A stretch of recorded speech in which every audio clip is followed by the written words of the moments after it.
ఈరోజు మరో దేవుని వాక్యంతో మీ ముందుకు వస్తున్నాం. మీ సత్యవతమ్మను యెషయా గ్రంథము 65వ అధ్యాయం 17 నుండి 25వ వచనం వరకు.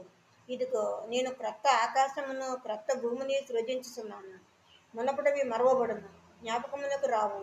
నేను సృజించుతున్న దాని గురించి మీరు ఎల్లప్పుడూ హర్షించి ఆనందించుడి. నిత్యముగా నేను యెరూషలేమును ఆనందకరమైన స్థలముగాను ఆమె ప్రజలను హర్షించు వారిని గాను సృజించుతున్నాను. నేను యెరూషలేమును గూర్చి ఆనందించదను, నా జనులను గూర్చి హర్షించదను. రోదన ధ్వనియు విలాప ధ్వనియు దానిలో ఇకను వినబడవు.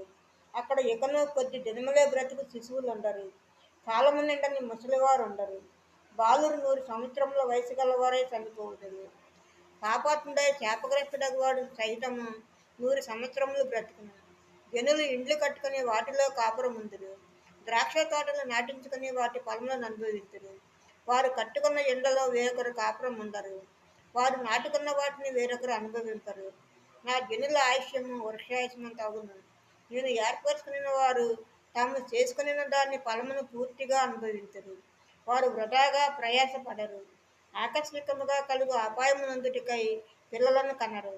వారు యెహోవా చేత ఆశీర్వదింపబడిన వారు అగుదురు. వారి సంతానపు వారు వారి వద్దనే ఉందురు. వారికి ఇలాగ జరుగును, వారు వేడుకొనక మునిపే నేను ఉత్తరం ఇచ్చేదను. వారు మనవి చేస్తుండగా నేను ఆలకించదను. తోడేళ్లను గొర్రెపిల్లలను కలిసి మేయును. సింహము ఎద్దు వలె గడ్డి తినును. సర్పమునకు మన్ను ఆహారమగును. నా పరిశుద్ధ పర్వతములో అవి హాని అయినను నాశనమైనను చేయకుండను అని యెహోవా సెలవిస్తున్నాడు. మరో దేవుని వాక్యంతో రేపు ముందు ఉంటాను. అందరికీ శుభరాత్రి.